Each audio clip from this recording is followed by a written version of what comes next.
Спогади перетворені на виставу. Проект молодіжного документального театру «Кримські татари. Коли ми повернемось» презентували у Вінниці. Він присвячений 75-м роковинам депортації кримськотатарського народу. Студенти-історики проведуть 30 інтерв'ю зі свідками трагедії та членами їх родин. Інтерв'ю оформлять у вигляді аудіомонологів, а також використають як матеріал для молодіжного документального театру. Сценаристом вистави стане вінницька активістка Таїсія Гайда.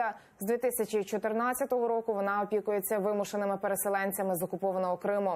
Консультантом проекту є історик Гульнара Бекірова, а режисером Галина Джикаєва, переселенка із Сімферополя, якій довелося після окупації виїхати з півострова. Саму виставу планують презентувати наприкінці липня. Мои, например, все четверо бабушки, две и дедушки погибли в первый же год высылки от болезни, от жары, от немощности, от голодания.